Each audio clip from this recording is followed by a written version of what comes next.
तहज्जुद में इस तरीके से दुआ मांगो कबूल होगी।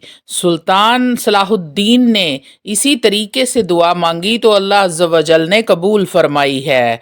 आऊज़ु बिल्लाहि मिनश शैतानिर रजीम, बिस्मिल्लाहिर्रहमानिर्रहीम।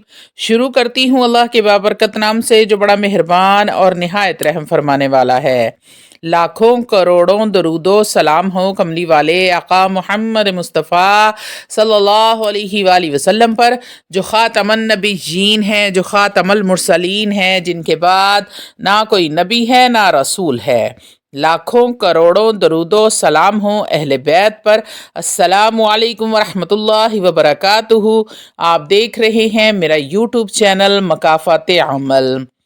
अल्लाह वालों, बहुत सारी माँओं, बहनों, बेटियों ने, बुज़ुर्गों ने, बिलखुसूस बहुत सारे मरीज़ों ने जो किसी न किसी बीमारी में मुब्तला हैं, उन्होंने कॉल्स की हैं, बेशुमार कॉल्स की हैं, व्हाट्सएप पर मैसेजेस किए हैं और सिर्फ़ एक ही सवाल बड़ी ही शिद्दत के साथ पूछा है कि बीबी हम दुआ मांगते हैं, हमारी दुआएं कबूल नहीं होती। बीमारियों से, परेशानियों से, टेंशनों से, मुसीबतों से निकलने की दुआएं मांगते हैं, लेकिन हमारी दुआएं कबूल नहीं होती। जितने लोग हैं जिन्होंने ये सवाल किया है कि हमारी दुआएं कबूल नहीं हो रही, तो आज की इस वीडियो में आपको वो तरीका बताऊंगी। आप इस तरीके को इख्तियार करके तहज्जुद के वक्त में जब दुआ मांगेंगे तो फिर देखें कैसे अल्लाह रब्बुल इज़्ज़त आपकी दुआओं को कबूल व मंजूर फरमाता है, क्योंकि ये बड़ा ही बाबरकत तरीका है। तहज्जुद की नमाज कोई आम नमाज नहीं है, और ये तरीका मैंने जिस को भी बताया है, अल्लाह रब्बुल इज़्ज़त ने अपना ख़ुसूसी फजलो करम, अपनी रहमत उस पर की है। अल्लाह रब्बुल इज़्ज़त ने उसे कभी मायूस नहीं लौटाया या फिर उसकी झोली को खाली नहीं लौटाया। अल्लाह रब्बुल इज़्ज़त ने अपनी रहमत से उसकी झोली को भर दिया है। अल्लाह वालों, ये वो तरीका है जिसके तरीके से सुल्तान सलाहुद्दीन अय्यूबी ने दुआ मांगी। एक सहाबी रसूल ने इस तरीके के साथ दुआ मांगी तो अल्लाह रब्बुल इज़्ज़त ने कबूल व मंजूर फरमाई। ऐसा तो मुमकिन ही नहीं है कि आप दुआ मांगे और अल्लाह रब्बुल इज़्ज़त उसे कबूल ना फरमाएं। हमारे ही अंदर कोताही है। अल्लाह वालों, दुआ मांगना, अल्लाह रब्बुल इज़्ज़त की बारगाह में झुकना, आजिज़ी इख्तियार करना, दस्ते दराज सवाल करना, झोली फैलाना, अल्लाह वालों ये कोई आम सा काम नहीं है। इसका हुक्म तो अल्लाह रब्बुल इज़्ज़त ने फरमाया है। अल्लाह रब्बुल इज़्ज़त ने कुरान मजीद फुरकान हमीद में इरशाद फरमाया है, वक़ाल रब्बुकुम उदऊनी अस्तजिब लकुम। अल्लाह फरमाता है मुझसे मांगो मैं तुम्हें अता करूँगा। ईमानदारी से बताएं, जब अल्लाह रब्बुल इज़्ज़त खुद फरमा रहे हैं कि मुझसे मांगो मैं अता करूँगा, तो क्या अल्लाह का कुरान और अल्लाह का हुक्म झूठा हो सकता है? सारी कायनात इधर से उधर हो सकती है, लेकिन अल्लाह के वादे झूठे नहीं हो सकते। हमारे अंदर ही कोताहियाँ हैं, हमारे अंदर ही कमियां हैं, हमें ही मांगने का ढंग नहीं आता, सलीका नहीं आता। अल्लाह वालो, दुआ ऐन इबादत है। दुआ मांगना अल्लाह रब्बुल इज़्ज़त को बेहद पसंद है। अल्लाह से मांगना अल्लाह को बड़ा पसंद है। नबी करीम सल्लल्लाहु अलैहि वसल्लम ने इरशाद फरमाया, दुआ रहमत की चाबी है, दुआ तकदीरों को बदल देती है। और तहज्जुद के वक्त दुआ मांगना, रात के पिछले पहर की दुआएं किस्मत तकदीर का सितारा चमका देती हैं, क्योंकि इस वक्त अल्लाह रब्बुल इज़्ज़त खुद तशरीफ़ फरमा होते हैं कि कोई है मांगने वाला मैं उसे अता करूं, कोई है रिस्क मांगने वाला मैं रिज़्क की फरावानी कर दूं, कोई है बे औलाद मुझसे औलाद मांगने वाला मैं उसे औलाद नरीना अता करूं, कोई है अपने गुनाहों की माफ़ी मांगने वाला मैं उसके गुनाहों को माफ़ फरमा दूं, कोई है। अल्लाह वालों, जब अल्लाह पूछ रहा होता है तो जब उस वक्त आप आगे से सदा देंगे कि अल्लाह मैं हूँ, तो क्या ख्याल है कि अल्लाह आपकी दुआओं को कबूल नहीं करेगा?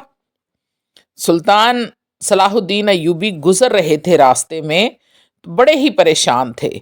तो एक बुजुर्ग से मुलाकात हो गई। बाबा जी ने पूछा, ए सुल्तान क्यों परेशान हो, तुम्हारे चेहरे पर परेशानी के आसार हैं।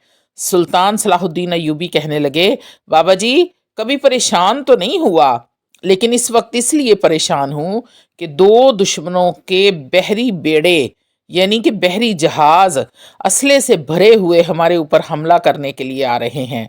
तो इसलिए परेशान हूँ कि हमारे पास तो इतनी फौज भी नहीं है और इस मिकदार का असला भी नहीं है। तो बाबा जी ने कहा, बेटा मैं तुझे दुआ मांगने का एक तरीका बताता हूँ और तूने उस तरीके से दुआ मांगनी है, और वो भी तहज्जुद के वक्त, रात के आखिरी पहर में रो रो के अपने रब से मांगना। और बाबा जी ये कहकर चले गए। अब जब तहज्जुद का वक्त हुआ तो बाबा जी कहते हैं कि मैंने घर में वज़ू किया और मस्जिद की तरफ चल पड़ा। मैंने सुल्तान सलाहुद्दीन अय्यूबी से वादा किया था कि मैं भी अपने रब से दुआ करूंगा और तुम भी दुआ करना। बाबा जी कहते हैं कि मैं मस्जिद के करीब पहुंचा। अंदर से कोई चीखें मार मार कर, धाड़े मार मार कर रो रहा है। कोई बड़े ही दर्द के साथ, आहुजारी के साथ, बड़ी ही शिद्दत के साथ, बड़ी तकलीफ के साथ मांग रहा है। बाबा जी कहते हैं कि मैं हैरान हुआ कि कौन है जो इतने दर्द से मांग रहा है। बाबा जी कहते हैं कि जब मैं आगे बढ़ा, देखा तो सुल्तान सलाहुद्दीन अय्यूबी सर सजदे में रखा हुआ है, मुसल्ला भीग चुका है, ज़ारो कतार रो रहे हैं। तो बाबा जी कहते हैं कि मैंने सोचा कि इसको अपने रब से बातें करने दो, मैं घर में ही जाकर तहज्जुद की नमाज अदा कर लेता हूँ। बाबा जी कहते हैं कि सुबह 9-10 बजे के टाइम हुआ तो मेरी फिर सुल्तान अय्यूबी से मुलाकात हो गई। लेकिन कल जब सुल्तान को देखा था तो परेशानी का आलम था, लेकिन आज जब मैंने सुल्तान के चेहरे को देखा तो खुशी से चेहरा चमक रहा था, एक सुकून था। तो बाबा जी कहने लगे, मैंने पूछा कि सुल्तान आज बड़ा खुश है, क्या बात है? तो सुल्तान सलाहुद्दीन अय्यूबी कहने लगे, बाबा जी खुश इसलिए हूँ कि जो दुश्मनों के दो बहरी बेड़े असले से भरे हुए हम पर हमला करने आ रहे थे वो समंदर में ही गर्क हो गए हैं। तो बाबा जी ने कहा, बेटा बेटा सुल्तान, वो समंदर के पानी में गर्क नहीं हुए, वो जो तूने रात को आंखों से आंसू बहाए हैं, वो जो पानी तूने बहाया है इन आंसुओं का, उन आंसुओं के पानी ने वो बेड़े गर्क कर दिए हैं। जो तूने रो रो कर गिड़गिड़ा कर मांगा है, इसलिए अल्लाह ने तेरी दुआ को कबूल फरमाया है और बेड़ों को गर्क कर दिया है, तबाह बर्बाद कर दिया है। अल्लाह वालो, अल्लाह रब्बुल इज़्ज़त को रो रो कर मांगना बड़ा ही पसंद है। सबसे पहली बात जो है वो है तहज्जुद के वक्त उठना और रो रो कर मांगना। 8, 9, 10, 12 नफल जितने भी आपने पढ़ने हैं, आपने ये तरीका इख्तियार करना है कि नफल पढ़ें, आपकी आंखों से आंसू जारी हों, गिरिया जारी हो। और जो तरीका मुफस्सरीन ने बताया है, दुआ के आदाब बताए हैं, वो ये हैं कि सबसे पहले आपकी दुआ में इखलास मौजूद हो, आप सच्चे दिल से दुआ मांगे। दूसरे नंबर पर दुआ मांगते हुए किसी और चीज़ की तरफ आपका ध्यान ना हो, आपकी गिरियाजारी में आपका वो मकसद हो जिसके लिए आप अपने रब के सामने बैठे हुए हैं, आपकी दिल में भी वही बात हो, आपके दिमाग में भी वही बात हो, आपकी दुआ में लफ्ज़ों में भी वही बात हो, तो अल्लाह रब्बुल इज़्ज़त ज़रूर अता फरमाएंगे। आपका ध्यान और तरफ ना हो, आंखों से आंसू जारी हों, बावजू हों, किबला रुख हों।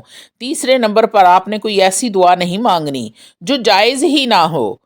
अल्लाह वालो, हम अपनी ख्वाहिशात की दुआएं करते हैं और हमें ये पता ही नहीं होता कि ये जायज़ है या नाजायज़ है, तो आपने नाजायज़ दुआ कोई नहीं मांगनी। चौथे नंबर पर दुआ मांगते वक्त अल्लाह रब्बुल इज़्ज़त की रहमत पर यकीन का कामिल होना बड़ा ज़रूरी है कि मेरा रब मुझे ज़रूर और ज़रूर अता फरमाएगा। दिल भी हाजिर हो, दिमाग भी हाजिर हो, जिस्म भी, रूह भी हाजिर हो, और फिर अल्लाह से मांगें। पाँचवें नंबर पर अगर कोई दुआ कबूल नहीं हो रही तो ज़बान पर शिकवा ना लेकर आएँ कि मेरी दुआएं कबूल नहीं हो रही, क्योंकि दुआओं की 3 किस्में हैं, या तो फ़ौरन कबूल हो जाती है, या आखिरत के लिए ज़ख़ीरा कर ली जाती है, या फिर इस दुआ के सदक़े में अल्लाह रब्बुल इज़्ज़त कोई बड़ी मुसीबत टाल देते हैं, मुश्किलात से निजात अता फरमा देते हैं। जब क़यामत में वो दुआ कबूल होगी तो बंदा कहेगा, काश दुनिया में मेरी कोई दुआ कबूल ही ना हुई होती। उसका सिला अल्लाह रब्बुल इज़्ज़त क़यामत के दिन अता फरमाएगा।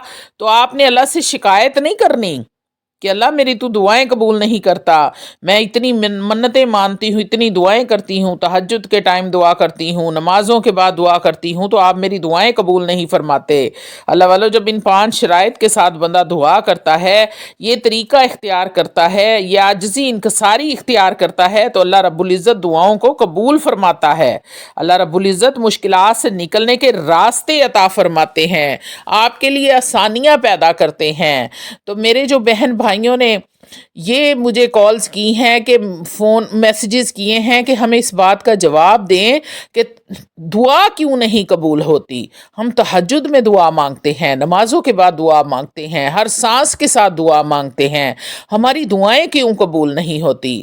تو میں نے بڑی تفصیل کے ساتھ آپ کو بتایا ہے، طریقہ بھی سمجھایا ہے۔ اللہ والو، اگر دعاؤں کو قبول کروانا ہے تو رات کا وہ پہر چن لو، رات کے اس پہر اٹھو، اپنے رب کے سامنے جھکو، جب رب خود فرما رہا ہوتا ہے، کوئی ہے مانگنے والا؟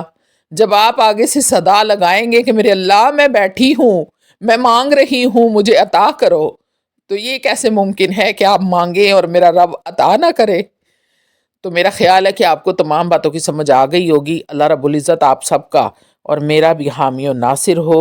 اگر کسی بات کے لیے آپ کو کوئی پریشانی یا کوئی مصیبت ہوتی ہے تو آپ کومنٹ میں میسج کر کے سوال کیا کریں، تاکہ اس سے دوسرے لوگ بھی فیض یاب ہوں۔ جب آپ کالز کرتے ہیں یا واٹس اپ کرتے ہیں تو صرف آپ کو ہی اس کا جواب ملتا ہے، لیکن جب آپ کومنٹ کریں گے تو دوسرے لوگوں کو بھی اس کا جواب ملے گا، ان کو بھی اس چیز کا پتہ چلے گا، ان کے اندر بھی کوئی غلطی کوتاہی ہوگی تو وہ نکال لیں گے۔ اتنی سی ریکویسٹ ہے آپ لوگوں سے کہ کالز اور میسیجز سے پرہیز کریں اور کومنٹ میں اپنی بات کو شیئر کیا کریں، تاکہ لوگوں کو بھی فائدہ ہو۔ وآخر دعوانا الحمدللہ رب العالمین۔